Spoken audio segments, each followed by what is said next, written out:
Llevaba 27 años creyendo que conocía cada rincón de su propia casa, cada crujido del parqué al amanecer, cada sombra que el sol de la mañana dibujaba en la pared del pasillo, cada sonido que llegaba desde la calle antes de que el resto del edificio despertara. 27 años aprendiendo los ritmos de una vida compartida, convencido de que eso, precisamente eso, era lo que significaba conocer a alguien de verdad. Me equivocaba. Y lo descubrí un sábado por la mañana, a las 11 en punto, cuando abrí la puerta de mi casa y encontré a un hombre joven que sostenía un ramo de flores y me miraba con la sonrisa tranquila de quien no sabe que está a punto de destruir el mundo de otro. Antes de continuar, suscríbete y activa la campanita porque cada día publicamos nuevas historias. Deja tu like y cuéntanos en los comentarios desde qué ciudad y país nos ves. Mi nombre es Rodrigo Salcedo Arenas. Tengo 53 años y durante 28 de ellos trabajé como auditor fiscal para la Administración del Estado. 28 años revisando cifras, cruzando fechas, buscando las incoherencias que los demás no querían que nadie encontrara. Es un oficio que te transforma la manera de mirar el mundo. Aprendes a desconfiar de los balances demasiado limpios, a leer lo que no está escrito, a entender que cuando algo parece encajar perfectamente, es justo cuando más hay que revisarlo. En el trabajo, esa forma de pensar me hizo bueno en lo que hacía. En mi propio matrimonio, tardé demasiado en aplicarla.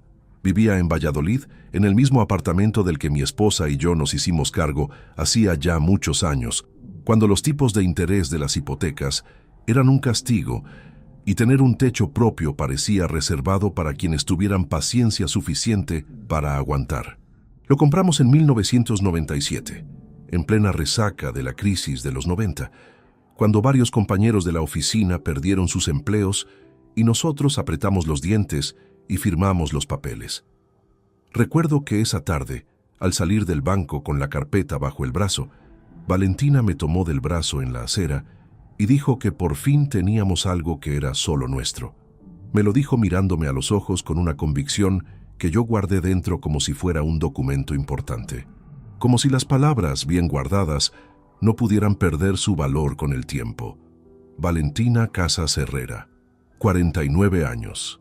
La conocí en una verbena de agosto de 1996, en el pueblo de su madre, cuando yo tenía 26 y ella 22, y los dos creíamos que el futuro era algo que se construía con esfuerzo y sentido común. Nos casamos al año siguiente, en una ceremonia sencilla porque el dinero no sobraba, y durante los años siguientes fuimos levantando juntos lo que yo creía que era una vida sólida. Ella trabajaba en la administración de una empresa de transportes, yo en la agencia tributaria, y entre los dos pagamos la hipoteca, criamos a nuestra hija, y fuimos acumulando esa clase de historia compartida que uno solo aprende a valorar cuando ya no puede recuperarla. Nuestra hija, Claudia Salcedo Casas, tenía 26 años en ese momento. Estaba cursando el segundo año de un máster en psicología en Salamanca, a poco más de una hora de Valladolid. Yo pagaba la matrícula, el alquiler del piso que compartía con dos compañeras, y le transfería cada mes una cantidad fija para sus gastos corrientes. No lo hacía por obligación ni por rutina. Lo hacía porque siempre creí que la herencia más honesta que un padre puede dejar no está en el notario, sino en el camino que le ayuda a abrir. Era mi hija. Era, como yo decía entonces, mi inversión más verdadera. Aquella mañana de sábado me levanté antes que Valentina, como casi siempre había hecho durante años. Preparé café, leí las noticias sentado a la mesa de la cocina y poco antes de las 11 escuché sus pasos en el pasillo. Entró sin decir nada. Cogió una taza y se apoyó en la encimera con el móvil en la mano, la pantalla siempre girada hacia abajo sobre la superficie, algo que había empezado a hacer meses atrás y que yo seguía atribuyendo a un hábito sin importancia. Hay cosas que uno elige no interrogar porque hacerlo significaría tener que tomar decisiones para las que todavía no se siente preparado. Me dijo que iba a arreglarse. Yo me quedé en el salón con el periódico del día anterior, que no había terminado de leer. La mañana tenía esa luz de sábado sin planes. ese silencio doméstico que durante muchos años confundí con calma. El timbre sonó exactamente a las 11. Me levanté sin prisa, crucé el pasillo y abrí la puerta. El hombre tenía unos 30 y tantos años. Bien vestido, camisa azul clara, el cabello ordenado de quien ha salido de casa con una intención concreta. Llevaba en la mano un ramo de flores envuelto en papel craft, de los que se compran en floristerías de verdad. Me miró con una sonrisa educada que tardó 2 o 3 segundos en transformarse. Algo en mi cara, imagino, le hizo entender que aquella puerta no era exactamente la que esperaba encontrar. «Perdone», dijo, «estoy buscando a Valentina. Habíamos quedado esta mañana». No respondí de inmediato. Me quedé en el umbral con la mano sobre el pomo, mirándolo con la misma calma con la que uno mira una cifra que no cuadra en un balance. Él sostuvo mi silencio unos segundos. Luego añadió algo que, desde entonces, llevo grabado en algún lugar que no consigo alcanzar del todo. Ella me dijo que tú ya eras su ex, que llevabais meses separados.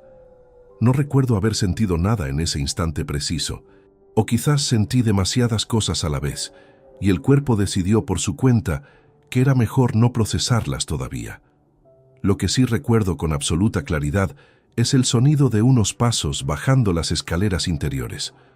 Unos pasos que había escuchado miles de veces.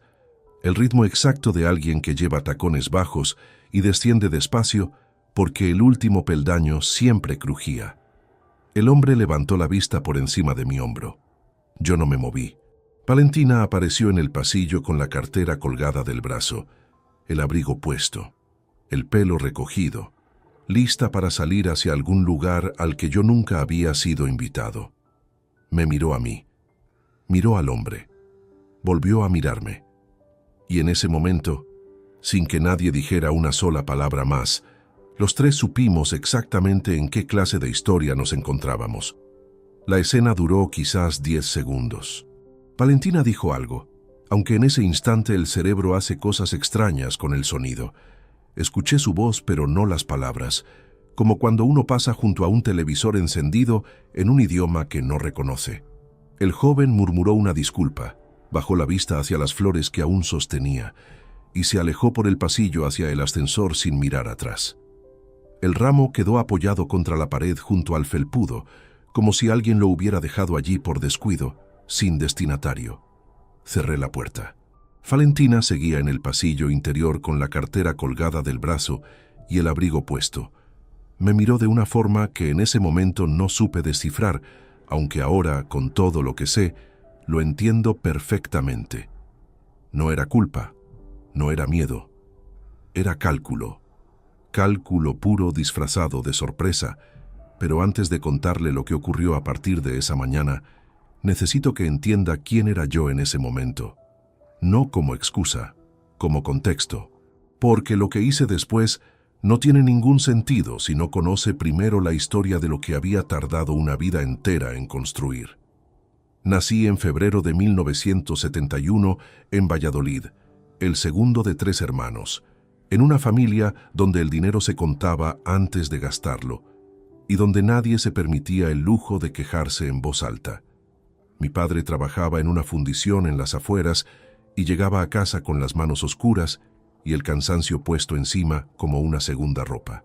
Mi madre llevaba la casa con una eficiencia silenciosa que yo tardé décadas en saber apreciar. Crecí escuchando el fútbol en una radio de pilas porque el televisor era del vecino del primero, y aprendí desde pequeño que las cosas que uno quería de verdad había que ganárselas con una paciencia que a veces resultaba agotadora. Estudié económicas porque era la carrera que más se parecía a entender cómo funcionaba el dinero de verdad. No el de los libros, sino el que movía empresas, familias, decisiones. En 1995, con 24 años, entré en la agencia tributaria después de 3 convocatorias de oposiciones que me costaron más que cualquier título universitario. Recuerdo el día que me comunicaron la plaza. Era un martes de octubre. Estaba en la cocina de casa de mis padres y mi madre cogió la carta, la leyó despacio y la dobló con un cuidado que me pareció exagerado para un papel oficial. Solo muchos años después entendí que no estaba doblando el papel. Estaba guardando el momento.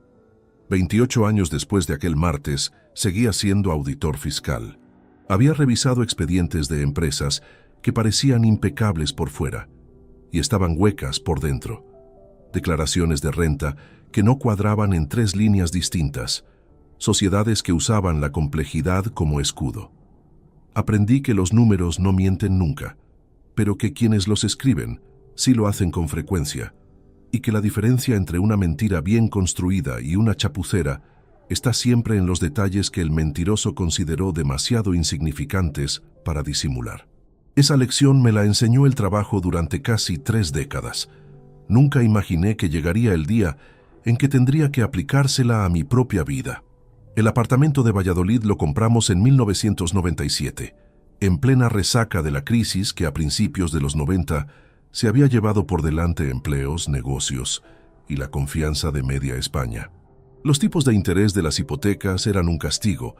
Firmar era comprometerse con algo que tardarías 20 años en terminar de pagar, y el director del banco nos miró como si estuviéramos pidiendo algo que no nos correspondía. Salimos a la calle con los papeles en una carpeta marrón y Valentina me tomó del brazo en la acera.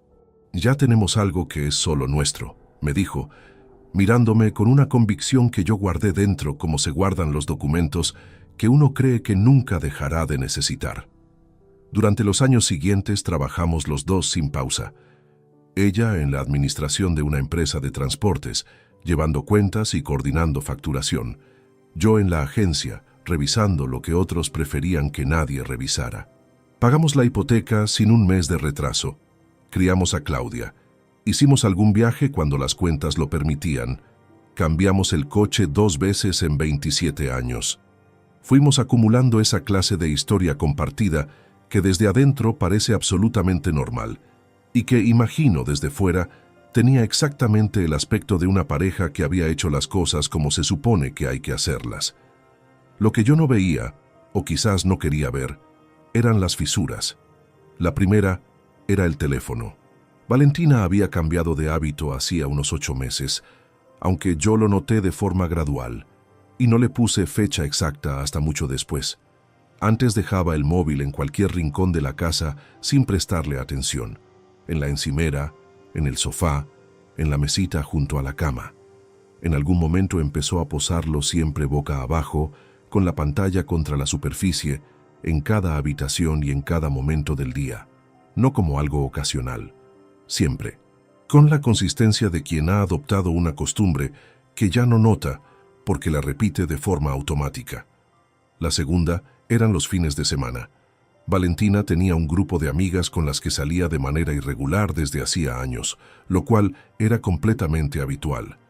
Pero en los últimos meses esas salidas se habían vuelto más frecuentes, más largas y, sobre todo, llamativamente menos detalladas. Antes, llegaba contando dónde habían comido, qué habían hablado, qué había dicho quién. Después llegaba con respuestas de 3 palabras y el gesto de quien prefiere que no le hagan preguntas. Yo no se las hice, un error del que tardé en responsabilizarme, aunque entiendo por qué lo cometí. Uno evita las preguntas cuyas respuestas sabe, en algún lugar profundo, que no está preparado para escuchar. La tercera era en el perfume. Una mañana de primavera noté que llevaba una fragancia distinta, más intensa y más joven que la colonia que había usado durante años. Le pregunté. Me dijo que era una muestra que le habían dado en una perfumería del centro. Lo acepté sin más, porque era exactamente el tipo de explicación que no invita a seguir preguntando. Y luego estaba Claudia. Mi hija tenía 26 años y cursaba el 2º año de un máster en psicología en Salamanca, a poco más de 1 hora de Valladolid. Yo cubría todos sus gastos sin excepción: la matrícula del programa, el alquiler del piso que compartía con 2 compañeras de facultad y una transferencia mensual fija para sus necesidades corrientes. No lo hacía porque ella me lo hubiera pedido de forma especial, sino porque siempre entendí que ayudarla a formarse era la decisión económicamente más sensata y humanamente más justa que podía tomar como padre. La había visto crecer.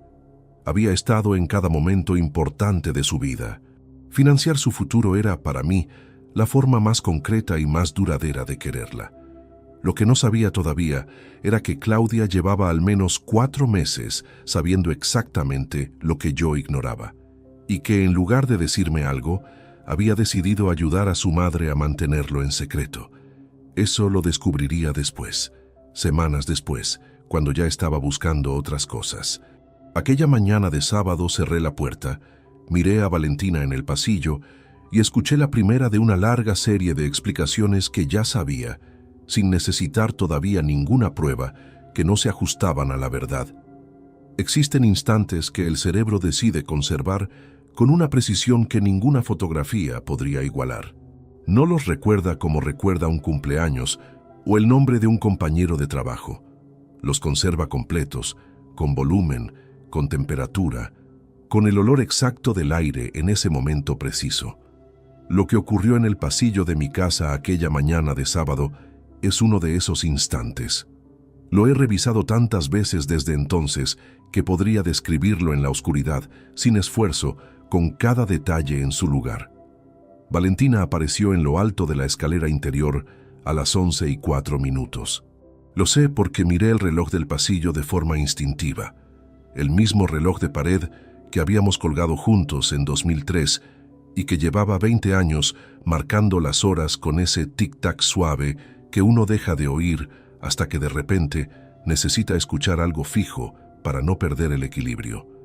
Llevaba el abrigo gris que había comprado el invierno anterior, el pelo recogido con 2 pasadores que yo había visto sobre la mesita del baño esa misma mañana. La cartera de piel marrón oscuro colgada del brazo izquierdo. Bajó los primeros 3 peldaños con la vista en el móvil que sostenía en la mano derecha y fue en el cuarto escalón, exactamente en el cuarto, cuando levantó los ojos hacia la puerta abierta. Me vio a mí primero, después vio al hombre que estaba detrás de mí en el umbral, con el ramo de flores aún en la mano. El pie derecho de Valentina quedó suspendido sobre el 5.º peldaño durante una fracción de segundo que se prolongó de una manera que no tiene explicación lógica. El cuerpo humano, cuando recibe información que contradice lo que esperaba encontrar, hace cosas extrañas con el tiempo, lo estira, lo comprime, lo convierte en algo que ya no obedece al reloj. Vi cómo la cartera se deslizaba lentamente por su antebrazo hasta quedar retenida en el pliegue del codo. Vi cómo los dedos que sostenían el teléfono se cerraban con más fuerza, los nudillos ligeramente más blancos que un momento antes. Yo seguía en el umbral sin moverme. El hombre, Marcos, estaba a mi espalda. No lo veía, pero escuchaba su respiración, el leve movimiento de su ropa, la forma en que alguien contiene el cuerpo cuando siente que ha entrado en un territorio que no comprende todavía. Y entonces mis ojos, sin que yo tomara ninguna decisión consciente, se desplazaron hacia el lado derecho del pasillo, hacia el vaso de cerámica azul que llevaba años sobre la pequeña consola de madera junto a la entrada. Era un cacharro sin ningún valor particular, de los que uno acumula sin proponérselo. Valentina lo había traído de un viaje que hicimos a Portugal en 2013, una tarde en un mercadillo de Évora, donde ella se detuvo delante de un puesto y dijo que aquel azul le recordaba al color del mar en las postales antiguas. Lo habíamos metido en la maleta envuelto en ropa para que no se rompiera. Llevaba 11 años en ese pasillo y yo hacía años que había dejado de verlo. En ese momento lo vi con una claridad que todavía no sé explicar. El azul, la pequeña grieta en el borde superior que nadie había mencionado nunca. El polvo acumulado en la curva interior que ninguno de los dos limpiaba porque era incómodo de alcanzar. Afuera, en la calle, sonó el claxon de un coche, lejos, apagado, completamente ajeno a lo que ocurría dentro de esas paredes. Valentina terminó de bajar los 3 peldaños que le quedaban. Lo hizo despacio, sin apartar los ojos de mí, con esa clase de calma forzada que uno aprende a fabricar cuando necesita ganar tiempo para construir una respuesta. Conozco bien esa cadencia. La había visto muchas veces en declaraciones fiscales revisadas a lo largo de los años. La pausa de quien está calculando, no de quien está sintiendo. Rodrigo, dijo, solo mi nombre. sin nada detrás. Marcos carraspeó levemente a mi espalda. Valentina desplazó la mirada hacia él por primera vez desde que había bajado, y en ese cruce de miradas ocurrió algo que ninguno de los tres verbalizó, pero que los tres registramos con absoluta claridad. Él entendió que la situación no era lo que le habían contado, y ella entendió que él lo había entendido. «Creo que me han dado información equivocada», dijo Marcos en voz baja, dirigiéndose a mí más que a ella. No había agresividad en su tono. Había la incomodidad honesta de alguien que acaba de descubrir que lo han usado sin su conocimiento. Valentina intentó hablar. Abrió la boca, tomó medio paso hacia adelante y dijo algo parecido a «esto no es lo que parece», que es, curiosamente, la frase que utilizan todas las personas del mundo cuando lo que parece es exactamente lo que es. Marcos no respondió. Dejó el ramo de flores apoyado contra la pared, junto al felpudo de la entrada, con un gesto tranquilo que tenía más dignidad de la que la situación merecía. Se ajustó la solapa de la chaqueta, me miró un instante y se fue por el pasillo hacia el ascensor sin decir nada más. Esperé a que las puertas del ascensor se cerraran. Después me aparté del umbral y empujé la puerta hasta que el cerrojo encajó con ese golpe seco que en otras circunstancias no habría significado nada. Ese sábado sonó de otra manera. Sonó como algo que termina. El ramo había quedado en el suelo del pasillo, apoyado contra la pared. Flores blancas con hojas verdes oscuras, el papel craft arrugado en un extremo, donde Marcos lo había apretado sin darse cuenta. Me quedé mirándolo un momento. No lo recogí. Valentina seguía de pie junto a la escalera, la cartera aún en el brazo, el abrigo puesto, el pelo recogido para una salida que ya no iba a ocurrir. Me miró con una expresión que en ese instante yo interpreté como arrepentimiento y que, con el tiempo y con todo lo que aprendería en las semanas siguientes, reconocería como algo completamente distinto. No dije nada. Caminé hacia el salón, me senté en el sillón donde había estado leyendo media hora antes y esperé. Porque si había aprendido algo en 28 años auditando las cuentas ajenas, era que el primer error siempre lo comete quien habla cuando debería guardar silencio. Y yo no tenía ninguna intención de cometer ese error. Valentina tardó 4 minutos en venir al salón. Los conté con el mismo reloj de pared que había mirado en el pasillo, ese tic-tac que aquella mañana se había vuelto insoportablemente audible. Escuché sus pasos en el pasillo, el ruido de la cartera depositada sobre la consola, el roce del abrigo al ser colgado en el perchero. Pequeños rituales domésticos ejecutados con una lentitud que yo reconocí de inmediato. No era la lentitud de alguien que necesita ordenar sus cosas, sino la de alguien que necesita ordenar sus palabras. Entró al salón y se sentó en el sofá, frente a mí. Se había quitado los pasadores del pelo y lo llevaba suelto sobre los hombros. Sin la cartera, sin el abrigo, ya no tenía el aspecto de alguien que iba a salir a algún sitio. Tenía el aspecto de alguien que se ha quedado atrapada en casa y está tratando de convertir eso en una elección propia. Me miró durante un momento antes de hablar. «Sé lo que parece», dijo, «pero te juro que no es lo que crees». No respondí. Apoyé el codo en el brazo del sillón y sostuve su mirada sin expresión, de la misma manera en que uno se sienta frente a un expediente cuya primera página ya anuncia irregularidades. Ella continuó. Me explicó que Marcos era un conocido, alguien a quien había coincidido en una reunión de trabajo de un cliente de la empresa donde trabajaba, que habían hablado en algunas ocasiones, que él había malinterpretado la relación, que había sacado conclusiones que ella nunca había alimentado, que lo de que yo era su ex había sido una confusión que ella no había sabido cortar a tiempo. Usó exactamente esa expresión. Una confusión que no había sabido cortar a tiempo. Como si fuera ella la víctima de un malentendido ajeno. Habló durante varios minutos seguidos. Construyó la versión con una fluidez que en cualquier otro contexto habría podido resultar convincente. Pero yo llevaba casi 3 décadas escuchando explicaciones construidas sobre la marcha y había aprendido a distinguir el ritmo de quien recuerda del ritmo de quien fabrica.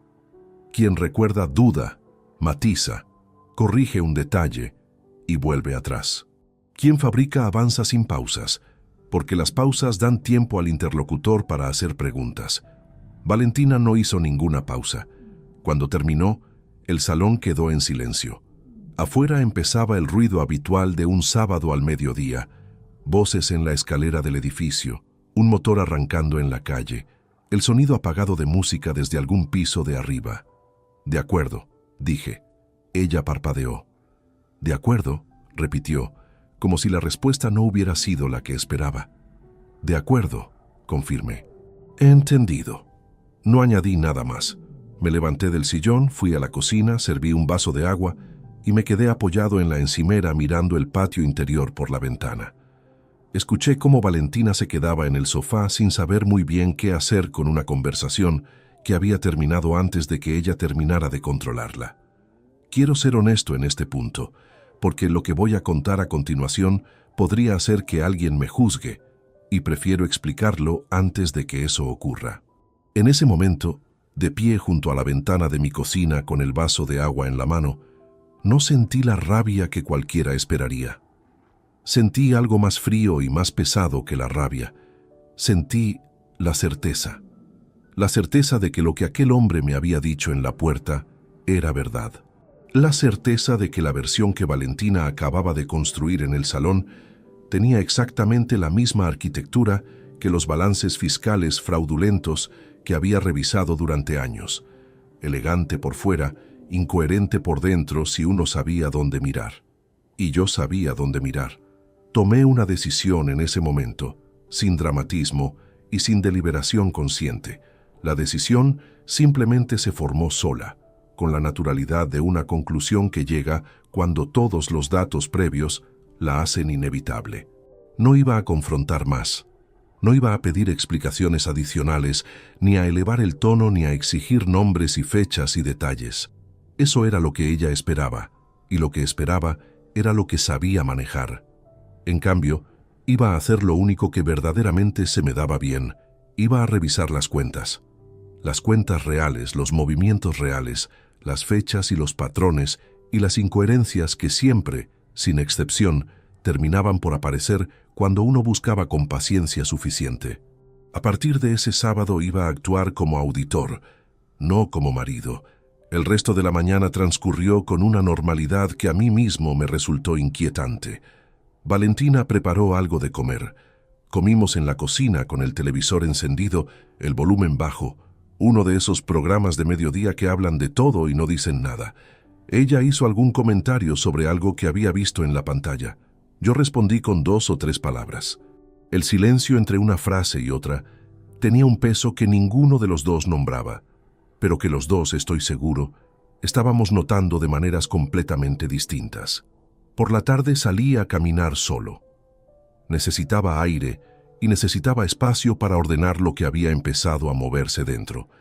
Recorrí el paseo de Zorrilla sin rumbo fijo, las manos en los bolsillos del abrigo, los árboles sin hojas todavía en esa época del año.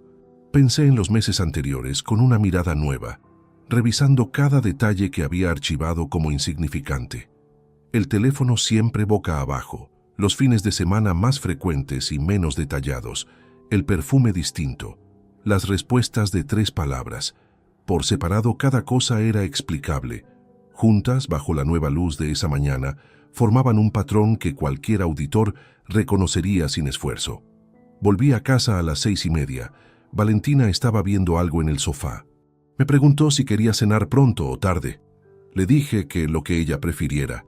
Cenamos a las 8, sentados frente a frente en la mesa del salón, con los cubiertos moviéndose sobre los platos y la televisión de fondo, haciendo ese trabajo de ruido ambiental que en muchos hogares reemplaza a las conversaciones que nadie se atreve a iniciar. Esa noche, tumbado en la oscuridad con Valentina dormida a mi lado, entendí algo que no había sido capaz de formular durante el día, pero que llevaba horas tomando forma. Había confundido durante muchos años el silencio con la paz. Son 2 cosas que pueden coexistir, pero que no son lo mismo. La paz es el silencio cuando nada falta. El silencio a secas es el ruido que hace una ausencia cuando todavía no tiene nombre. Aquella noche ya tenía nombre. Yo solo necesitaba encontrar los documentos que lo certificaran. Y eso, precisamente eso, era lo que mejor sabía hacer en el mundo. Pasaron 3 semanas desde el sábado de la puerta antes de que pusiera el primer número sobre papel. No fue precipitación ni impaciencia lo que me detuvo durante ese tiempo. Fue método. Cualquier auditor experimentado sabe que lanzarse sobre un expediente sin preparación previa es el error más costoso que puede cometerse. Primero hay que observar. Dejar que el entorno funcione con normalidad, que los implicados recuperen la confianza en que nada ha cambiado, que los patrones vuelvan a repetirse sin la tensión de saberse vigilados. Solo entonces, cuando la guardia baja, es cuando los números empiezan a hablar con claridad. Aquellas 3 semanas las dediqué exactamente a eso, a observar sin que se notara que observaba. Valentina había recuperado su rutina con una rapidez que, en otras circunstancias, podría haberse interpretado como señal de inocencia. Pero yo sabía reconocer esa clase de normalidad fabricada. Era la misma que adoptaban ciertos contribuyentes cuando recibían una notificación de inspección y decidían que la mejor estrategia era actuar como si no hubiera ocurrido nada.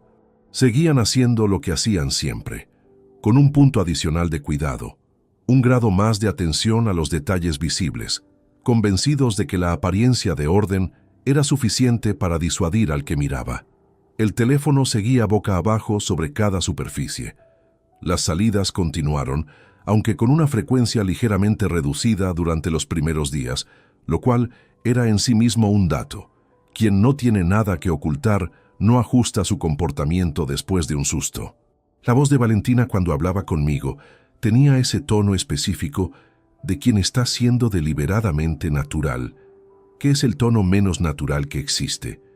Yo respondía con normalidad. Preguntaba cómo le había ido el día, comentaba algo de las noticias, servía el café por las mañanas con el mismo automatismo de siempre. Por fuera, todo seguía en su sitio. Por dentro, había comenzado a construir el expediente. La primera herramienta que utilicé fue la que tenía más cerca, la cuenta bancaria conjunta. Teníamos una cuenta compartida desde 1998, donde ingresábamos los dos nuestros salarios y desde donde se pagaban la hipoteca, los suministros, la compra, los gastos corrientes de la casa y la transferencia mensual para Claudia. Era una cuenta que yo conocía bien porque la revisaba con regularidad, no por desconfianza, sino por hábito profesional. Siempre había sido ordenada y predecible. La noche en que Valentina se acostó antes que yo, me senté en el escritorio del cuarto que usaba como despacho. Abrí el portal bancario en el ordenador y empecé a revisar los movimientos de los últimos 12 meses con la misma meticulosidad que aplicaría a cualquier expediente de la agencia. Imprimí los extractos, los extendí sobre la mesa y cogí un bolígrafo de color rojo, el mismo tipo de bolígrafo que llevaba décadas usando para marcar las líneas que no cuadraban. Las primeras anomalías aparecieron en el 8º mes revisado. No eran grandes cantidades. Eso era precisamente lo que las hacía difíciles de detectar para alguien que no supiera buscarlas. Retiradas en efectivo de importes moderados, entre 80 y 120 euros, en cajeros de zonas de la ciudad donde ninguno de los dos teníamos ningún motivo habitual para estar. Viernes por la tarde, algún sábado a mediodía, una vez un jueves a las 6:40 de la tarde. Cada extracción por sí sola era completamente invisible. Juntas, marcadas en rojo sobre la mesa del despacho a las 11:30 de la noche, formaban una frecuencia que no tenía ninguna explicación compatible con la vida que yo creía que llevábamos. Abrí la agenda del teléfono fijo, donde Valentina anotaba todavía los compromisos de la casa con esa costumbre antigua que había mantenido desde siempre. Crucé las fechas de las extracciones con las anotaciones de la agenda. En 4 de las 6 ocasiones revisadas, Valentina había registrado una salida aquella tarde, quedada con Lourdes, dentista, recado centro, gimnasio. Citas que en su momento no habían levantado ninguna sospecha porque estaban integradas en una rutina aparentemente coherente. Ahora, con las cifras delante, esas entradas de la agenda tenían un aspecto completamente distinto. Seguí avanzando hacia atrás en los extractos. Encontré 3 cargos de restaurantes que no reconocía. 2 en el mismo establecimiento del centro histórico, con 3 semanas de diferencia, y 1 en un local del barrio de Las Delicias. Los importes correspondían a comidas para 2 personas. Ninguna de esas fechas coincidía con ninguna ocasión que Valentina y yo hubiéramos celebrado juntos. Me detuve un momento. Fui a la cocina, serví agua del grifo y bebí de pie junto a la ventana. El patio interior estaba oscuro a esa hora, solo el rectángulo de luz de algún vecino trasnochador reflejándose en el suelo de baldosas. Respiré con lentitud, de la misma manera en que aprendí a hacerlo años atrás, cuando un expediente comenzaba a mostrar una gravedad que superaba lo que inicialmente se había estimado. Volví al escritorio. El siguiente hallazgo tardó 40 minutos más en aparecer, enterrado entre apuntes de suministros y seguros del hogar. Un cargo de 237 euros en un hotel rural de la provincia de Segovia, realizado un fin de semana de octubre, en que Valentina me había dicho que pasaba 2 días en casa de su prima Rosario, porque ésta tenía problemas de salud y necesitaba compañía. Yo no había llamado a Rosario, no había tenido ningún motivo para hacerlo, y Valentina había vuelto el domingo por la noche con el mismo abrigo gris de siempre, y me había contado que su prima estaba mejor y que habían dormido poco porque se habían quedado hablando hasta tarde. Anoté la fecha, el importe y el nombre del establecimiento con el bolígrafo rojo. Debajo, entre paréntesis, escribí el nombre de Rosario y una interrogación. A la 1:20 de la madrugada, guardé los extractos en una carpeta de papel que dejé en el fondo del cajón inferior del escritorio, debajo de unos manuales de procedimiento de la agencia que nadie había tocado en años. Apagué la lámpara del despacho y me quedé un momento sentado en la oscuridad. Lo que tenía sobre esa mesa era suficiente para confirmar la primera capa de lo que buscaba. El patrón existía, las fechas eran coherentes, los importes respondían a una actividad paralela sostenida en el tiempo. Pero un auditor no presenta conclusiones con la primera capa. La primera capa es solo la confirmación de que hay algo más abajo. Y lo que había más abajo lo presentía con esa certeza incómoda que da la experiencia. Iba a ser considerablemente peor. Solo muchos años de oficio me habían enseñado que los balances más elaborados no esconden sus irregularidades en los números grandes, las esconden en los pequeños, en los que parecen demasiado corrientes para merecer atención. Y yo acababa de confirmar que en este caso, igual que en tantos expedientes revisados a lo largo de décadas, quedaba mucho más por leer entre líneas. Al día siguiente me levanté antes que Valentina, preparé café y desayuné solo en la cocina con el periódico abierto sobre la mesa. Cuando ella bajó le pregunté si quería tostadas. Me dijo que sí. Las preparé, las dejé en el plato frente a ella y cogí mis cosas para ir al trabajo. Era lunes y tenía mucho que seguir buscando. Ernesto Fuentes Jimeno y yo nos conocíamos desde 1993, cuando los dos trabajábamos en la misma delegación provincial y compartíamos el mismo pasillo de despachos durante jornadas que en aquella época se extendían más allá de lo razonable. 31 años de amistad construida sobre conversaciones de cafetería, partidos de dominó los viernes por la tarde durante una época y la clase de confianza que solo se desarrolla entre personas que se han visto atravesar momentos difíciles sin necesidad de explicarlos demasiado. Ernesto se había jubilado anticipadamente a los 55 años por un problema de espalda que lo había tenido 2 meses en reposo, y desde entonces vivía en un piso de la calle Santiago con su segundo matrimonio y una tranquilidad que le había costado mucho más de lo que aparentaba. Lo llamé un miércoles por la tarde desde el teléfono de la oficina, no desde el móvil, y le dije que necesitaba hablar en persona, sin detalles, solo que era importante y que prefería hacerlo fuera de casa. Me conocía suficientemente bien para no hacer preguntas. Quedamos el jueves al mediodía en un bar de la calle Platerías, donde habíamos desayunado juntos infinidad de veces. Llegué antes que él, pedí un café y ocupé la mesa del fondo, la más alejada de la barra. Cuando Ernesto entró y me vio la cara, no dijo nada. Se sentó, pidió lo mismo que yo y esperó. Le conté lo que había encontrado hasta ese momento. No todo, solo las cifras y los patrones. Lo hablé en el mismo tono con que habría expuesto un caso a un compañero de trabajo, sin dramatismo, sin énfasis emocional, con la estructura de quien describe un problema técnico que necesita solución técnica. Ernesto me escuchó sin interrumpir, los codos sobre la mesa, la taza entre las manos. Cuando terminé, guardó silencio durante un momento. «Yo tardé demasiado en hacer lo que tú estás haciendo», dijo, «y me costó todo». No añadió nada más sobre su situación. No hacía falta. Sabía a qué se refería. Su primer matrimonio había terminado en un proceso largo y doloroso, donde llegó tarde a proteger lo que le correspondía porque creyó hasta el final que las cosas se resolverían solas. Le había costado el apartamento que pagó durante 12 años y 3 de los mejores años de su vida. Cuando decía que me iba a ayudar, lo hacía con la determinación específica de quien no soporta ver repetirse un error que él mismo cometió. Me pidió que le enviara los extractos escaneados a una dirección de correo que usaba solo para asuntos personales. También me sugirió que revisara, además de los movimientos de la cuenta conjunta, cualquier tarjeta de crédito asociada a nombre de Valentina que pudiera estar vinculada a cuentas que yo no supervisaba habitualmente. Era un detalle que yo ya había considerado, pero que Ernesto formuló con la precisión de quien sabe por experiencia propia cuáles son los canales que se usan cuando no se quiere dejar rastro directo en lo más visible. Esa semana, con los datos adicionales que Ernesto me ayudó a ordenar desde fuera, el panorama adquirió una dimensión que superaba lo que yo había calculado inicialmente.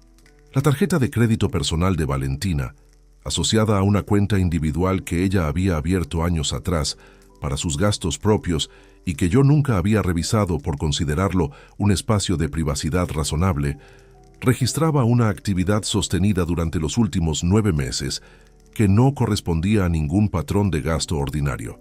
Restaurantes de precio medio alto, una floristería en 3 ocasiones distintas, una tienda de ropa de la que yo nunca había visto ninguna prenda nueva en el armario y 2 cargos en una agencia de viajes de la calle Constitución que sumaban entre los dos 486 euros.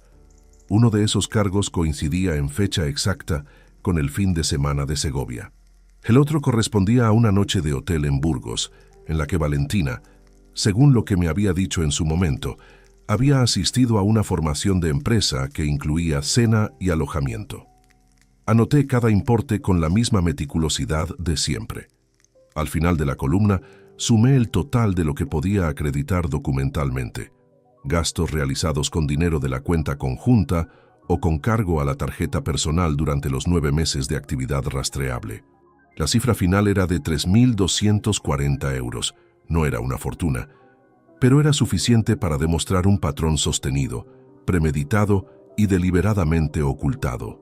Cerré el cuaderno, lo guardé en el cajón, y fue entonces, mientras apagaba la lámpara del despacho, cuando recibí el mensaje de Ernesto. Era tarde, pasadas las 10 de la noche. El mensaje era corto. «Llámame mañana.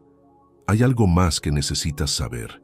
Lo llamé a las 8:30 de la mañana siguiente, desde el coche, antes de entrar a la oficina.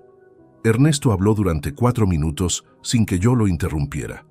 Tenía un contacto en un despacho de abogados de la ciudad, alguien con quien había tenido tratos por su propio proceso de divorcio años atrás. Ese contacto le había comentado, sin dar nombres y con la discreción que la situación requería, que un letrado conocido del sector había tenido consultas recientes con una cliente interesada en explorar las condiciones de una transferencia de bien inmueble entre cónyuges bajo el argumento de optimización fiscal. El letrado había sugerido que si el traspaso se realizaba antes de que se formalizara ningún procedimiento legal, las condiciones serían considerablemente más favorables para quien recibía el bien. La dirección del inmueble que se mencionó en esa consulta era la de nuestro apartamento. Me quedé en el coche con el motor en marcha durante un tiempo que no fui capaz de medir con exactitud. La calle estaba animada a esa hora. Gente caminando hacia el trabajo, un camión de reparto descargando cajas frente al comercio de enfrente. Todo funcionaba con absoluta normalidad al otro lado del parabrisas. Esto ya no era una traición emocional que había tomado una dimensión financiera por acumulación de gastos. Era un plan. Tenía estructura, tenía fases, tenía asesoramiento legal. Alguien había pensado en esto con suficiente antelación como para consultar a un abogado sobre los mecanismos más eficaces de ejecución. Y ese alguien había calculado que yo era el tipo de hombre que firmaría los papeles que le pusieran delante si la argumentación sonaba suficientemente razonable. Ese último punto era el que más pesaba. No la traición, no el dinero, no los 9 meses de mentiras documentadas. Lo que más pesaba era la evaluación que había hecho de mí. Alguien predecible, alguien que no revisaría, alguien que aceptaría la versión oficial porque siempre lo había hecho. Me habían subestimado por completo, y ese error, a diferencia de los otros, iba a tener consecuencias que yo aún estaba comenzando a preparar. Esa noche, antes de cerrar el cuaderno, añadí una línea debajo del total de 3.240 euros. Era una sola frase, escrita con la misma letra clara y vertical de los informes oficiales que había redactado durante décadas. El apartamento no va a ningún lado. Apagué la lámpara, fui a la cama y dormí mejor que en semanas. Hay descubrimientos que uno se prepara para afrontar porque los ha visto venir desde lejos, aunque dolieran. Y hay otros para los que no existe ninguna preparación posible porque vienen de una dirección que nunca consideraste vigilar. El segundo tipo es el que te cambia de verdad, no el que confirma lo que temías, sino el que destruye lo que dabas por imposible. El ordenador de sobremesa que teníamos en el despacho era de uso compartido desde hacía años. Valentina lo usaba para gestiones de la empresa de transportes cuando trabajaba desde casa. Claudia lo había usado durante sus años de estudiante de grado y yo lo utilizaba para asuntos laborales cuando necesitaba una pantalla más grande que la del portátil de la agencia. Era un equipo familiar en el sentido más literal. Había acumulado contraseñas, carpetas y archivos de 3 personas durante casi una década sin que nadie lo ordenara con criterio. Formaba parte de la revisión sistemática que llevaba semanas realizando. No fue un descubrimiento casual ni una coincidencia afortunada.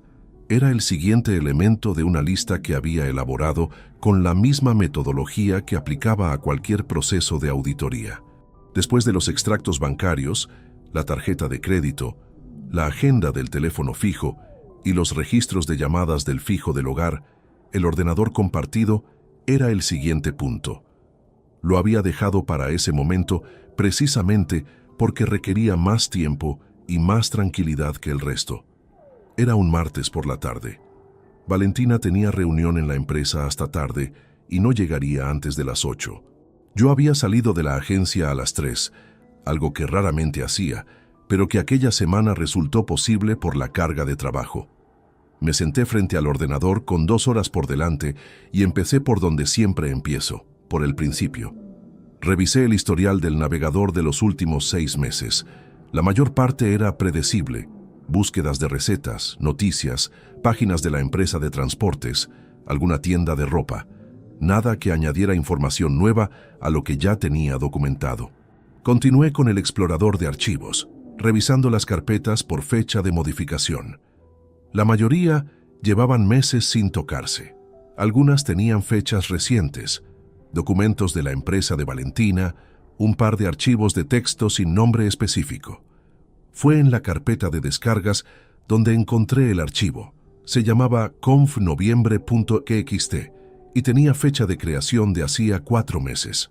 Lo abrí sin saber todavía lo que contenía, con la misma atención neutra con que abría cualquier documento de un expediente. Era una conversación exportada. Una conversación entre Valentina y Claudia, guardada localmente en el ordenador compartido, probablemente por un error de sincronización automática que Claudia no había notado al cerrar sesión desde este equipo durante una de sus visitas a casa. La leí entera. Tardé 18 minutos. Cuando terminé, cerré el archivo. Me quedé sentado frente a la pantalla apagada, con los brazos apoyados sobre el escritorio y las manos juntas, como si estuviera a punto de empezar a trabajar. Pero no empecé nada. Me quedé exactamente así, sin moverme, durante un tiempo que no medí. No voy a reproducir aquí cada línea de esa conversación. Hay cosas que uno lee y que no necesita repetir en voz alta para que permanezcan grabadas con una nitidez permanente. Lo que puedo decir es lo que contenía en su estructura esencial. Claudia sabía. Lo sabía desde hacía al menos 4 meses antes de aquel martes. No lo había descubierto por accidente, ni le había sido confesado en un momento de debilidad de su madre. Lo sabía con detalle, con nombres, con fechas aproximadas, con la dimensión real de lo que estaba ocurriendo en la vida de sus padres, y había decidido ayudar a Valentina a mantenerlo oculto. Las instrucciones que Claudia daba a su madre en aquella conversación tenían una precisión que me resultó dolorosamente familiar. Eran el vocabulario de alguien formado en psicología aplicada, en gestión de conflictos, en técnicas de comunicación estratégica. Mi hija, con los conocimientos que yo estaba financiando euro a euro, le explicaba a su madre cómo manejar mis respuestas emocionales previsibles, cómo interpretar mis silencios, qué tono adoptar para que yo no profundizara en las conversaciones que pudieran volverse incómodas. Usaba términos técnicos con la soltura de quien los ha estudiado y los aplica: regulación emocional, gestión de la disonancia, narrativa de reencuadre. Había un párrafo que Claudia había escrito que leí 3 veces antes de seguir adelante. Decía, con una exactitud que todavía hoy me resulta difícil de situar: papá es predecible en sus reacciones. Si no encuentra nada concreto, no va a buscar. Nunca ha sido de los que buscan. Me levanté de la silla, fui al baño, abrí el grifo del agua fría y la dejé correr sobre mis manos durante un tiempo que tampoco fui capaz de calcular. El espejo me devolvía una cara que reconocí y que al mismo tiempo me resultó extraña. Era la cara de alguien que acaba de entender que el daño tenía una planta más de la que había inspeccionado, que no era solo el matrimonio, que era también la hija, que eran 27 años de trabajo y de esfuerzo y de transferencias mensuales y de matrículas pagadas puntualmente. Todo ello sostenido mientras dentro de ese mismo edificio 2 personas coordinaban cómo mantenerme exactamente donde era más conveniente que estuviera. Tranquilo, confiado y sin hacer preguntas. No lloré. Lo intenté, creo. O quizás el cuerpo lo intentó por su cuenta. Pero lo que salió no fue llanto, sino algo más parecido a un temblor contenido que me subió desde el pecho hasta la mandíbula y se quedó ahí, apretado, sin encontrar salida. Me apoyé con las 2 manos en el borde del lavabo y respiré con esa lentitud forzada de quien necesita que el cuerpo obedezca, porque la cabeza todavía no está en condiciones de hacerlo. Tardé varios minutos en recuperar la verticalidad completa. Cerré el grifo, me sequé las manos. Volví al despacho. Copié el archivo en una memoria USB que guardé en el bolsillo interior de la chaqueta junto con las llaves de la oficina. Borré el historial de accesos recientes del explorador de archivos para que no quedara registro de que alguien había abierto esa carpeta esa tarde. Apagué el ordenador y lo dejé exactamente como lo había encontrado. Cuando Valentina llegó esa noche a las 8:15, yo estaba en el salón con el periódico en las manos. Me preguntó cómo había ido el día. Le dije que bien, sin novedades. Me contó algo de la reunión de trabajo, algún asunto administrativo que le había complicado la tarde. Asentí en los momentos adecuados. Le pregunté si quería que pidiera algo para cenar o prefería cocinar. Dijo que prefería pedir. Pedimos. Esa noche, con la cena sobre la mesa y la televisión encendida, serví agua en los 2 vasos y me senté frente a ella con la misma compostura de las últimas semanas. Valentina hablaba de algo que yo escuchaba sin registrar. En el bolsillo de la chaqueta, colgada en el perchero del pasillo a 4 metros de donde estábamos sentados, la memoria USB guardaba el archivo que lo cambiaba todo. Hubo un instante, mientras recogíamos los platos, en que Valentina me rozó el brazo al pasar y dijo algo amable, un comentario sin importancia sobre las vacaciones del verano siguiente, si ya había pensado a dónde podríamos ir. Lo dijo con esa facilidad de quien no carga con ningún peso. Yo respondí que todavía no había pensado en eso, y en ese momento, por primera vez desde que todo había comenzado, sentí algo más cercano al agotamiento que a la rabia, no por ella, sino por la distancia que hay entre la persona que uno creyó conocer durante décadas y la que existe en realidad. Esa distancia no hace ruido cuando se abre. Simplemente aparece un día y uno se pregunta cuánto tiempo lleva ahí sin que nadie lo dijera en voz alta. No tenía respuesta para esa pregunta, pero sí tenía, por primera vez, todos los elementos necesarios para el siguiente paso. Y el siguiente paso ya no lo daría solo. Amelia Vidal Soler tenía 44 años y un despacho en la calle Núñez de Arce, a 3 manzanas del centro histórico de Valladolid, en un edificio de fachada discreta que no anunciaba desde fuera la clase de trabajo que se hacía dentro.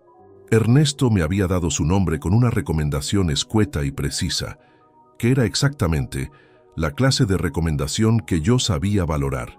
Es la persona que yo necesitaba haber contratado 10 años antes.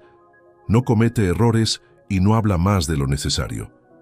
La llamé desde una cabina telefónica de la calle Santiago un jueves por la mañana, antes de entrar a la agencia. No desde el móvil, no desde el teléfono de la oficina. Desde una cabina, como se hacía antes de que todo quedara registrado en algún servidor que nadie controla. Había aprendido hace décadas que cuando uno trabaja en un proceso delicado, el canal de comunicación importa tanto como el contenido. Concerté una cita para el lunes siguiente a las 4 de la tarde, con el nombre de Rodrigo Salcedo, sin más detalles. El lunes llegué al despacho puntual. La sala de espera era pequeña, con 2 sillas tapizadas en gris, una planta en el rincón y una recepcionista joven que me pidió el nombre y desapareció por una puerta interior. Amelia salió a recibirme 2 minutos después. Era una mujer de aspecto sereno, el cabello castaño recogido, ropa discreta y una forma de dar la mano que transmitía exactamente la solidez que Ernesto había descrito. Me condujo a su despacho, cerró la puerta y se sentó frente a mí sin rodeos. «Cuénteme desde el principio», dijo. Le conté.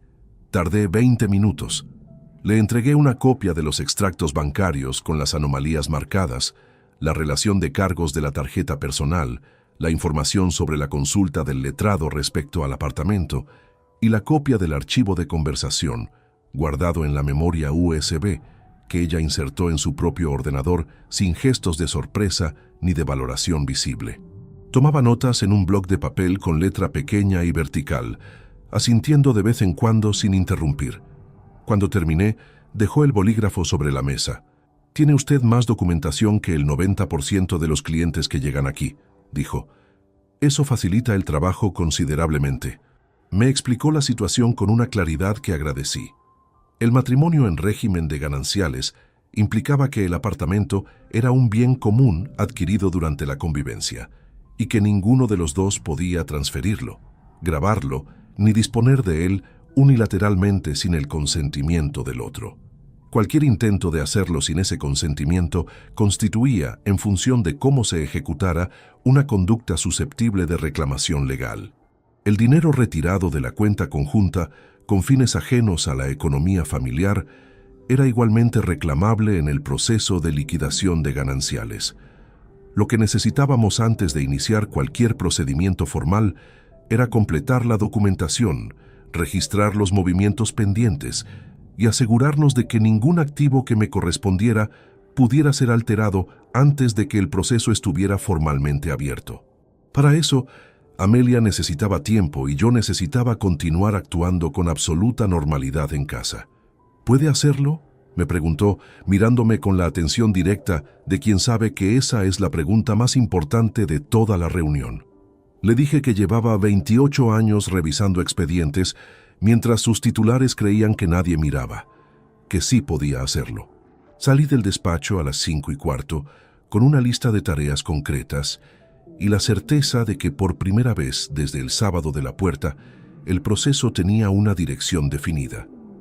Esa sensación no era alivio exactamente. Era algo más parecido a la concentración que precede a un trabajo largo y exigente. El momento en que uno sabe lo que tiene que hacer y se dispone a hacerlo sin distracción.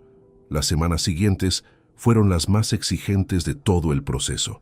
No por la carga de trabajo en sí, sino por la precisión que requería mantener dos registros simultáneos de realidad. El de la vida doméstica cotidiana, que debía continuar sin fisuras visibles, y el del trabajo paralelo que avanzaba en silencio a través de llamadas desde teléfonos públicos, reuniones en el despacho de Amelia y documentación que yo preparaba en la oficina de la agencia, donde nadie cuestionaba que un auditor fiscal tuviera expedientes y extractos bancarios sobre su mesa.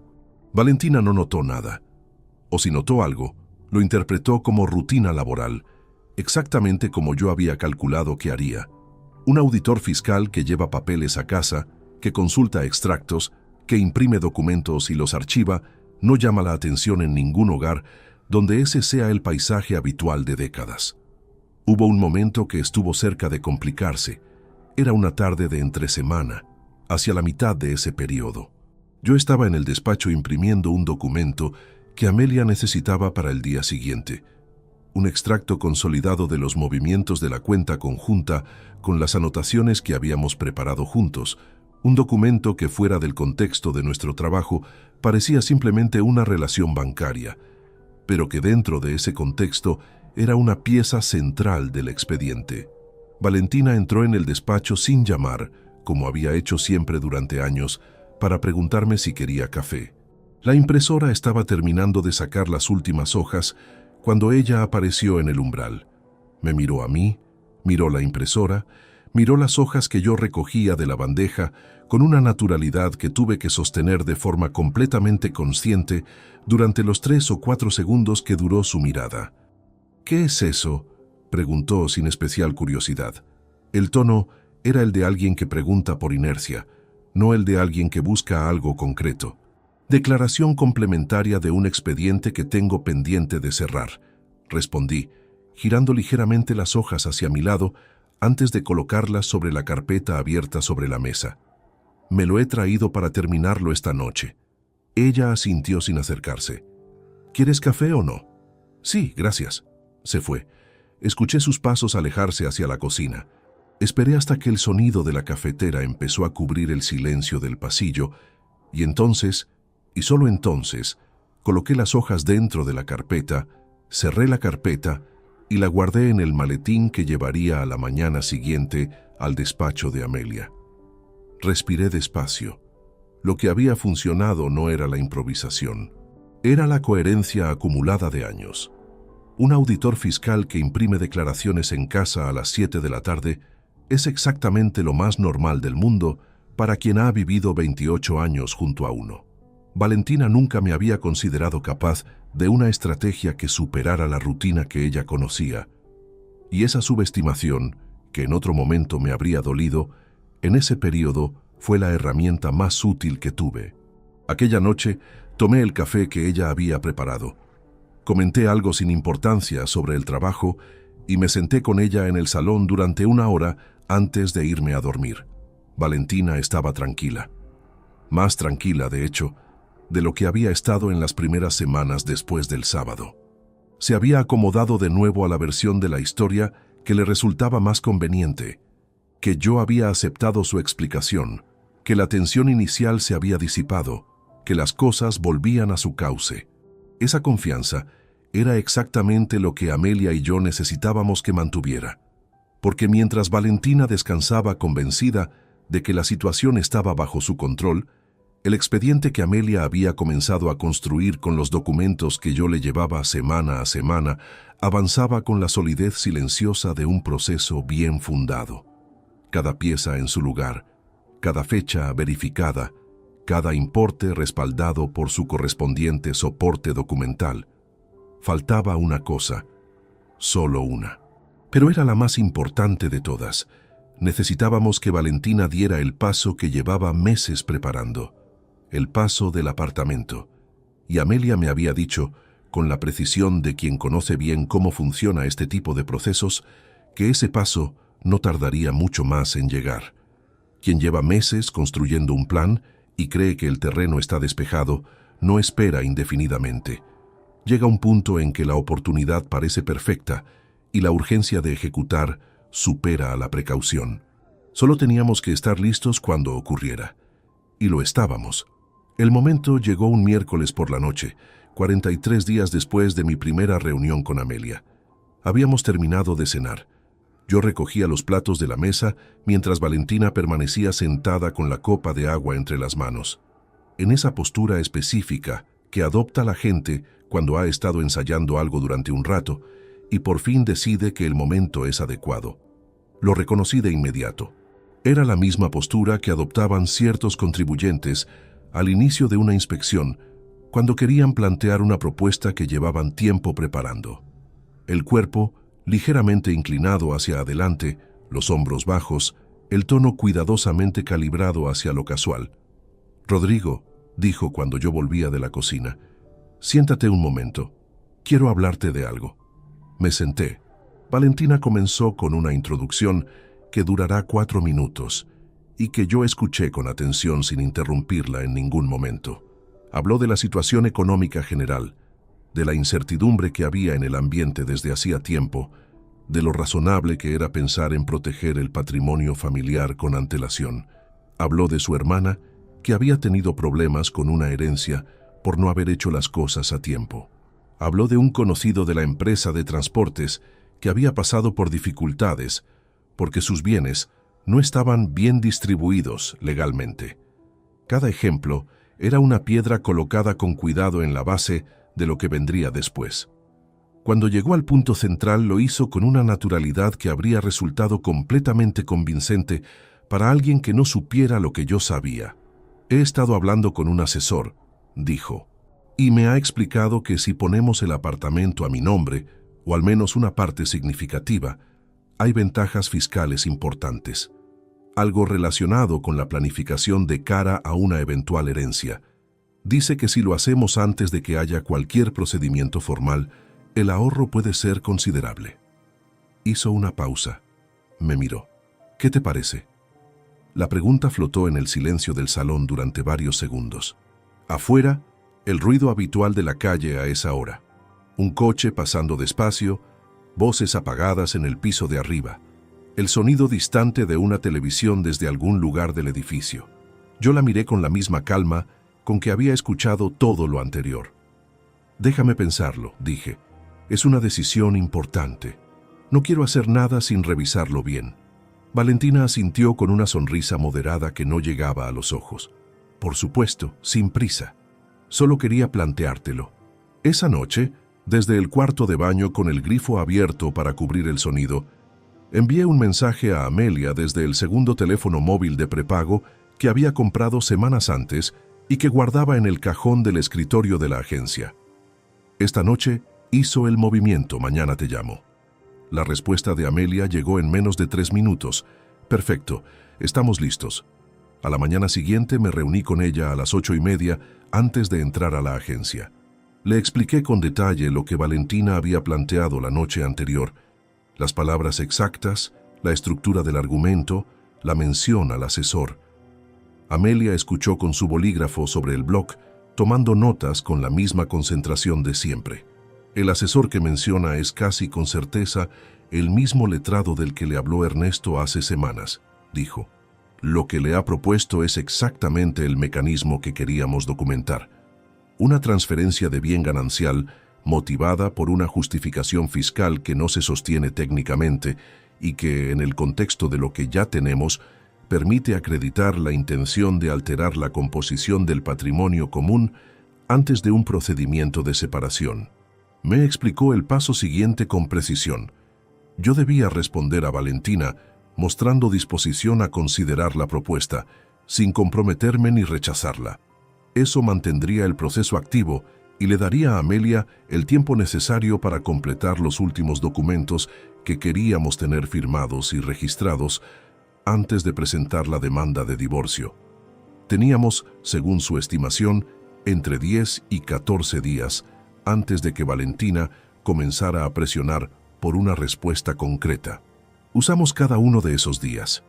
Amelia ultimó la documentación completa del expediente, los extractos bancarios con las anomalías certificadas, la relación de cargos de la tarjeta personal, La información sobre la consulta previa al letrado, la conversación exportada del ordenador y el registro de la propuesta de transferencia del apartamento con la fecha y las circunstancias en que se había formulado. Todo ordenado cronológicamente, con soporte documental para cada afirmación. El tipo de expediente que no deja grietas por las que quepa una interpretación alternativa. Yo, por mi parte, realicé los últimos movimientos que Amelia había considerado prudentes dentro de mis atribuciones legales como cotitular de la cuenta conjunta. Abrí una cuenta individual en una entidad diferente y trasladé a ella la parte proporcional de los ahorros que me correspondían según la liquidación de gananciales estimada, un procedimiento completamente lícito que Amelia había verificado y documentado para que no pudiera ser cuestionado posteriormente. No fue una maniobra de ocultación, fue una medida de protección que cualquier persona en mi situación, bien asesorada, tenía todo el derecho a ejecutar. Durante esos días, la vida en casa continuó con la misma normalidad fabricada de las semanas anteriores. Valentina me preguntó en 2 ocasiones si había pensado más en el tema del apartamento. Las 2 veces respondí que seguía dándole vueltas, que era una decisión que quería tomar con calma. Ella aceptó la respuesta sin presionar de forma visible, aunque yo notaba bajo esa superficie tranquila la impaciencia de quien tiene un calendario propio que el otro desconoce. Lo que Valentina no sabía era que yo también tenía un calendario y que el mío estaba a punto de cumplirse. La noche anterior al día en que teníamos previsto iniciar formalmente el procedimiento, Valentina preparó una cena que no era habitual entre semana. Una receta de pollo que hacía desde hacía años y que a mí siempre me había gustado, con una botella de vino que sacó del armario inferior de la cocina, donde guardábamos las botellas para ocasiones. No era una celebración, era, lo entendí en ese momento, una preparación de ambiente. Una manera de suavizar el terreno antes de lo que ella tenía planeado pedir en los próximos días. Me sirvió en el plato con una atención que hacía semanas no mostraba. Llenó mi copa antes de la suya. Durante la cena, habló de Claudia, de un proyecto del máster que nuestra hija le había comentado, de lo bien que le estaba yendo en Salamanca. Habló con el tono cálido y familiar de quien está recordando al otro por qué las cosas habían funcionado, de quien está construyendo retrospectivamente un argumento de continuidad. La escuché, respondí cuando correspondía. Bebí el vino despacio. Había algo profundamente extraño en estar sentado a esa mesa, en esa cocina que conocía desde hacía 27 años, frente a esa mujer cuya voz llevaba décadas siendo el sonido más familiar de mi vida, sabiendo lo que sabía, teniendo lo que tenía, y siendo capaz de terminar la cena con normalidad, recoger los platos, agradecer la comida y decir buenas noches al pasar hacia el dormitorio. Esa noche tardé en dormirme. No por angustia, por una especie de quietud densa, la misma que precede al cierre de un expediente largo y complejo. La sensación de que todo lo que había que hacer ya estaba hecho, de que las piezas estaban en su lugar, de que el paso siguiente era simplemente el acto formal de ejecutar lo que el trabajo previo había construido. Valentina se durmió antes que yo, como casi siempre. Su respiración regular llenaba la oscuridad del dormitorio con ese ritmo que conocía de memoria. Miré el techo durante un rato. Al día siguiente, a las 4 de la tarde, Amelia presentaría la demanda de divorcio. Amelia presentó la demanda de divorcio a las 4 de la tarde, tal como habíamos acordado. Yo estaba en la agencia cuando recibí su mensaje en el teléfono de prepago. Presentado, todo en orden. Lo leí en el despacho. Guardé el teléfono en el cajón y continué con el informe que tenía sobre la mesa hasta las 6:30, cuando recogí mis cosas y salí con la misma cadencia de cualquier otro día laborable. Valentina recibió la notificación oficial al día siguiente por la mañana. No estaba yo en casa cuando llegó el sobre. Había salido temprano, como siempre, y fue Amelia quien me llamó a las 11 para informarme de que el proceso había sido notificado correctamente a la otra parte y que el plazo legal había comenzado. Esa tarde, cuando llegué a casa a las 6, Valentina me estaba esperando en el salón. Tenía el sobre abierto sobre la mesa de centro. Me miró desde el sofá con una expresión que había recorrido en pocas horas todo el trayecto entre la incredulidad y la rabia, y que en ese momento se encontraba en un punto intermedio que no era ninguna de las dos cosas con claridad. «¿Qué es esto?», dijo.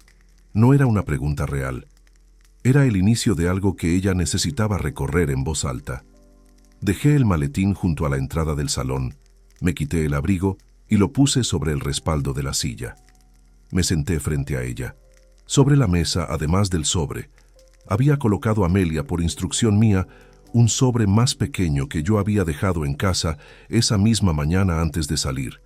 Una carpeta delgada con una selección de los documentos más relevantes del expediente, suficientes para que Valentina entendiera con exactitud qué existía y qué alcance tenía, sin necesidad de que yo levantara la voz ni extendiera ninguna explicación. «Ábrelo», dije, señalando el sobre pequeño. Lo hizo despacio. Sacó las hojas, las miró, pasó la primera, la segunda. En la tercera página se detuvo. Era la relación de movimientos de la cuenta conjunta con las fechas y los importes marcados. La reconoció de inmediato, aunque no lo dijo. «Esto no es lo que parece», empezó. Era la segunda vez que usaba esa frase desde el sábado de la puerta. La primera vez la había dejado pasar. Esta vez la interrumpí con calma, sin alzar la voz. «Valentina, tengo 9 meses de extractos documentados. Tengo los cargos de tu tarjeta personal, incluyendo el hotel de Segovia y la noche en Burgos. Tengo la consulta que hiciste con el letrado sobre el apartamento. Y tengo la conversación que tú y Claudia guardasteis por error en el ordenador del despacho». El silencio que siguió fue de una calidad distinta a todos los silencios anteriores de esas semanas. No era el silencio de alguien que piensa qué decir. Era el silencio de alguien que acaba de entender que no hay nada que decir. Valentina bajó las hojas sobre la mesa con un movimiento lento. Cuando levantó la vista, su expresión había cambiado de nuevo. La rabia había desaparecido. Lo que quedaba era algo más difícil de nombrar. Una mezcla de agotamiento y de esa clase específica de vergüenza que no nace del arrepentimiento, sino de haber sido descubierta más completamente de lo que esperaba. «¿Desde cuándo?», preguntó. «Desde el lunes después del sábado de la puerta», respondí. 3 semanas después empecé con los extractos. Hace 2 meses contraté a la abogada. Procesó esa información durante un momento. «¿Ernesto lo sabe?» «Ernesto me ayudó». Asintió levemente, como si eso confirmara algo que ya había considerado. Luego miró hacia la ventana durante un tiempo que no me di, con esa postura de quien está poniendo en orden algo interior que ya no puede reorganizarse del modo en que estaba antes. «El apartamento», dijo finalmente, sin mirarme todavía. «El apartamento está documentado como bien ganancial desde el primer día. Mi abogada ha registrado formalmente la situación. No va a ningún lado que no sea la liquidación legal correspondiente». Valentina cerró los ojos un momento. Cuando los abrió, me miró con una expresión que en otro contexto y en otra vida yo podría haber reconocido como la de alguien que está viendo las consecuencias reales de algo que construyó convencida de que nunca tendría que afrontarlas.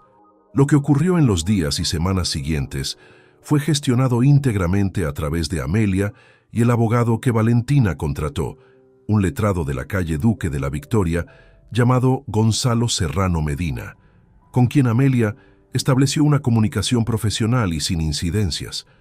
No hubo más conversaciones directas de fondo entre Valentina y yo en ese período. Las que tuvimos fueron sobre logística doméstica, sobre quién recogería qué, sobre los plazos de transición.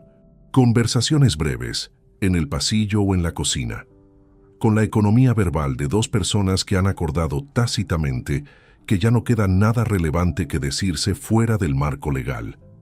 El proceso de liquidación de gananciales determinó que el apartamento se mantendría en cotitularidad hasta su venta, o compensación económica, con distribución proporcional al valor de mercado actual. Los 3.240 euros documentados como gastos de la cuenta conjunta destinados a actividad no familiar fueron reconocidos en el acuerdo como deuda compensable dentro de la liquidación. No fue una cifra que alterara el balance de forma dramática, pero su inclusión en el acuerdo tenía un valor que iba más allá del importe. Significaba que lo que había ocurrido estaba registrado oficialmente, que existía en un documento con fecha y firma, que no podía ser reescrito posteriormente como un malentendido o una exageración. Valentina aceptó las condiciones sin litigio prolongado. Su abogado, en la única conversación indirecta que tuve con él a través de Amelia, sugirió que su cliente era consciente de la solidez de la documentación aportada y que prolongar el proceso no ofrecería ninguna ventaja real. Fue una valoración profesional correcta. El día en que firmamos los documentos finales en el despacho de Amelia, Valentina llegó con su abogado 10 minutos antes que yo. Cuando entré en la sala de reuniones, ella estaba sentada al otro lado de la mesa, con una compostura que reconocí como el mismo esfuerzo visible que yo había hecho durante semanas en casa. La cara que uno pone cuando necesita que los demás no vean lo que está ocurriendo debajo. Firmamos. No hubo palabras adicionales. No las necesitábamos. Salí a la calle con Amelia, que caminó a mi lado hasta la esquina antes de despedirse, con un apretón de manos firme y la misma sobriedad de siempre. «Buen trabajo», dijo. Y en ese contexto, dicho por ella, era exactamente suficiente. Me quedé solo en la acera. El centro de Valladolid seguía con su ritmo habitual de tarde entre semana. Gente caminando, algún coche esperando en el semáforo, el sonido de una terraza abierta 2 portales más abajo. Una ciudad completamente indiferente a lo que acababa de ocurrir en el despacho del segundo piso, como lo son todas las ciudades ante todas las vidas que se recomponen o se deshacen dentro de sus edificios. Caminé hacia el aparcamiento sin prisa. Faltaba todavía una conversación, la más difícil de todas, no con Valentina, sino con Claudia, y esa conversación no la iba a delegar en ningún abogado. Llamé a Claudia un sábado por la mañana, 3 días después de firmar los documentos. No por mensaje, no por correo electrónico. Por teléfono, como se hacían las cosas importantes antes de que existieran 10 maneras distintas de evitar el tono de voz del otro. Descolgó al segundo tono con esa energía habitual de quien espera una llamada rutinaria de su padre. «Papá, hola, ¿qué tal estás?» Le dije que bien. Le pregunté si tenía un momento para hablar con tranquilidad. Hubo una pausa breve, el tipo de pausa que se produce cuando alguien detecta en el tono de una sola frase que la conversación no va a ser lo que esperaba. «Claro», dijo. «Cuéntame», le conté. No todo, no con el nivel de detalle técnico que había manejado con Amelia, pero sí con la claridad suficiente para que no hubiera ningún espacio de interpretación posible. Le dije que sabía que había conocido la situación desde hacía al menos 4 meses antes de que yo descubriera nada. Le dije que había leído la conversación. Le dije que sabía exactamente qué vocabulario había usado y con qué propósito. El silencio que siguió duró más que el de Valentina en el salón. Era un silencio distinto, no el de alguien calculando, sino el de alguien que de repente tiene que sostener el peso de algo que durante meses había llevado convencida de que nunca llegaría a pesar. «Papá, yo solo intentaba...» «Claudia». La interrumpí con suavidad, sin dureza en la voz. «No necesito la explicación, ya la conozco». Escuché su respiración al otro lado de la línea, rápida, contenida, el ritmo de quien está tratando de no perder la compostura. «Lo que voy a decirte ahora no lo digo con rabia», continué. «Lo digo con la misma claridad con que tomo cualquier decisión que afecta a algo importante. A partir de este mes, dejo de transferirte la mensualidad. La matrícula del máster está pagada hasta final de curso, porque ese compromiso lo asumí cuando las circunstancias eran otras, y no voy a romperlo a mitad. Pero al término del curso, cualquier soporte económico de mi parte termina. El alquiler, los gastos corrientes, todo». Claudia tardó en responder. «¿Estás cortando toda relación conmigo?» «No te estoy cortando la relación», dije. «Te estoy cortando el sostén económico. Son 2 cosas distintas, y tú, con la formación que tienes, sabes perfectamente distinguirlas». Esa frase no la había preparado.